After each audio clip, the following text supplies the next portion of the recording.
Good evening, young guys. You are welcome in the SOAP educational classes organized by Society of Career Technology and Jan Vikas Mahasabha. The episode number 120B, English medium, topic anterior pituitary. On the last time we were talking about pituitary, which is a pea-sized gland weighing about 600 milligram, slightly larger in women. It hangs from hypothalamus part of the brain. It has two parts, anterior lobe or adenohypophysis or pars distalis. The other part is posterior lobe or neurohypophysis or pars nervosa. In lower animals, middle lobe is also there, which secretes a hormone MSH or intermedin. But in human being, whale, elephant and armadillo, this middle lobe is very much reduced. Even then, some MSH is secreted from anterior lobe. From posterior lobe, two hormones are secreted, oxytocin and vasopressin. They are actually hypothalamic hormone. They are manufactured in the hypothalamus part of the brain. There are certain neurosecretory cells. Here there is supraoptic nucleus which secretes vasopressin, and here there is a paraventricular nucleus which secretes oxytocin. Today we will talk about anterior pituitary. And anterior pituitary, there is a very interesting thing, that the blood supplying the pituitary before entering into pituitary divides into two parts. One part goes to the hypothalamus, and both parts come from both sides, make a circle of Willis. They make a capillary network here. Again they unite to form a hypothalamo-hypophyseal portal vein, and again they make a capillary network here in anterior pituitary. For a pretty long time the scientists were confused that what is the need of a capillary network in this hypothalamus. When the blood from this area was sucked, blood from this area was taken out, both were analyzed chemically, it was found that hypothalamus itself is an endocrine gland, and it's some neurons have been modified to form neurosecretory cells which carry the hormone up to the posterior lobe and up to the anterior lobe. In the anterior lobe again they make a capillary network. So out of the most important discovery during last 70 years, the discovery of hypothalamus is also one of them. So earlier pituitary was called a master gland because it controlled activities of most of the other endocrine glands, and their hormones were called trophic hormones. But now we know that there is a control on secretion of anterior lobe hormones by hypothalamus. Hypothalamus is also an endocrine gland. Anterior pituitary secretes 8 hormones. So now let us see. I would like to tell you at this moment that there is a trick in making notes, and there is a trick in making diagrams also. In your examinations you have to make very clear diagram, and the labeling should be in such a fashion that it should appear very clear, neat and clean. So for that, most of the labeling should be on the right side. There should be a straight line and the labeling should be very clear. If there are much more labelings, one more style is there, that you can make number like this, and in the bottom you can make the name, so that this diagram does not appear very crowded. So thalamus secretes 9 hormones. Out of them 3 are inhibitory hormones which inhibit the anterior pituitary hormone secretion. 6 of them stimulate them. They are called releasing hormone. The 3 inhibitory hormones are first STHIH, somatotrophin inhibiting hormone or somatostatin, prolactin inhibitory hormone, MSH inhibitory hormone.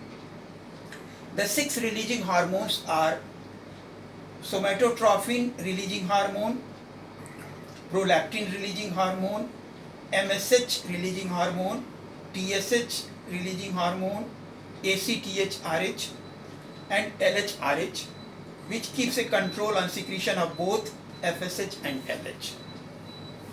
Now let us see what are the hormones of the anterior pituitary and what is their function. So the first hormone is GH or growth hormone, or also called STH or somatotrophic hormone. Second is TSH, thyroid stimulating hormone, also called thyrotrophin. It keeps a control on secretion of thyroxine hormone from thyroid gland, and it is controlled by TSH-RH of the hypothalamus. Traces of MSH are also secreted, although they are non-functional in man and most of the mammals. Traces of beta-lipotrophin are also secreted. This hormone was discovered in 1969 by C.S. Lee.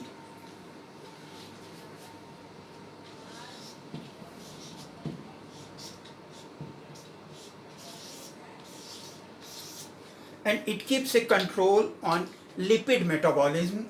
It keeps a control on both obesity and inanition. Prolactin hormone, these 3 hormones, prolactin, ACTH stimulates adrenal cortex for secreting cortisol hormone. Prolactin, FSH and LH, these 3 hormones stimulate the gonads, so they are also called gonadotrophins. Now let us see the function of these hormones one by one. First of all, the somatotrophin or growth. So growth hormone, STH or somatotrophin, it controls growth of skeleton, and STH is itself controlled by, inhibited by GH-IH of the hypothalamus and stimulated by GH-RH of the hypothalamus.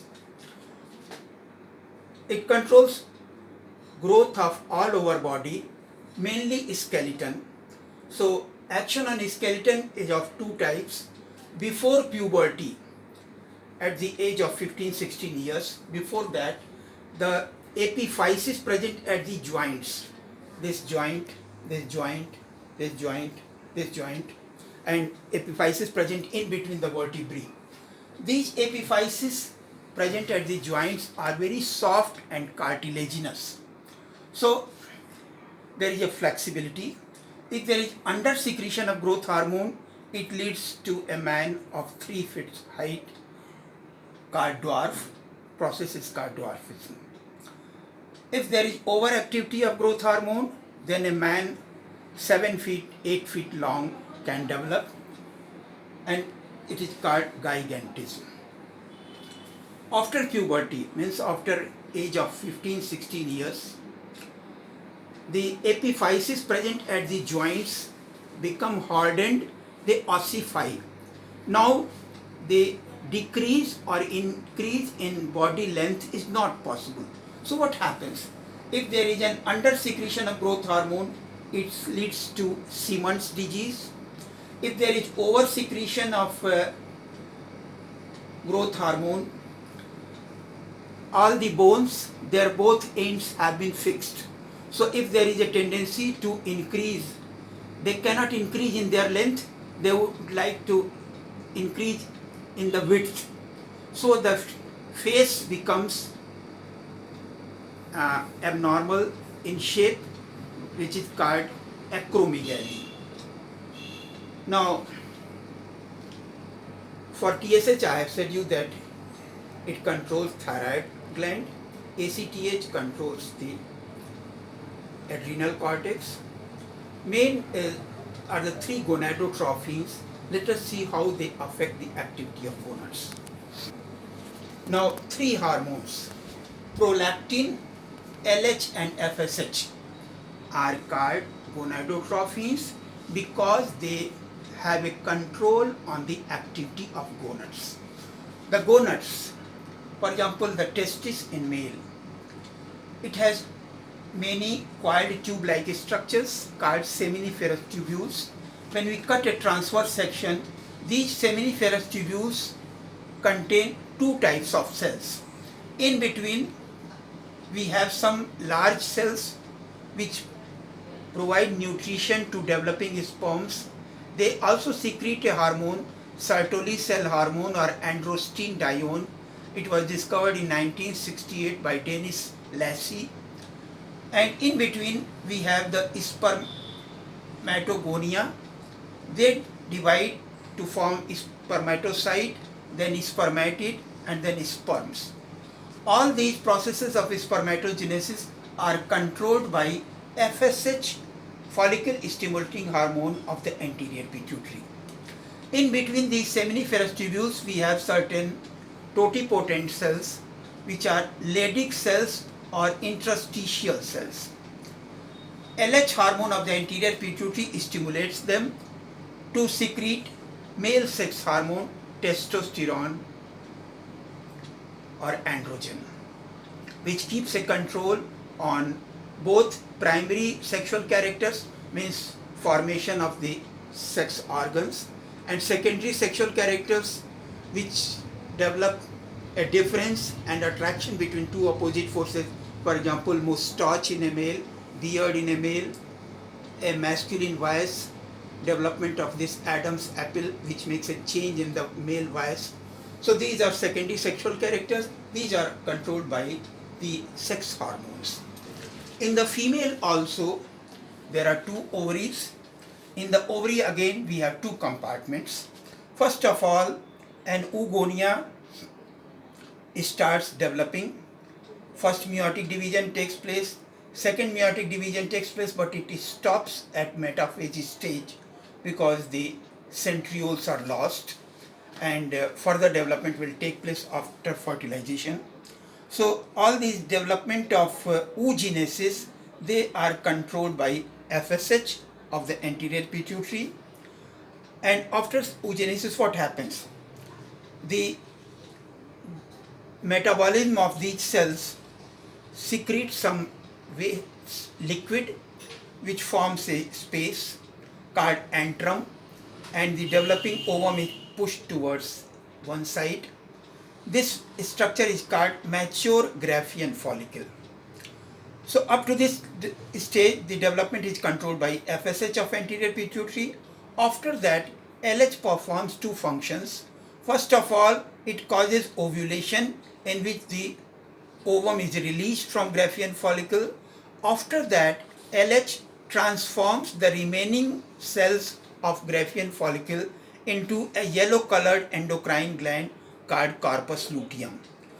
Corpus luteum is controlled by prolactin hormone of anterior pituitary, which is on one side it is for milk formation, but prolactin also stimulates corpus luteum for secreting progesterone hormone,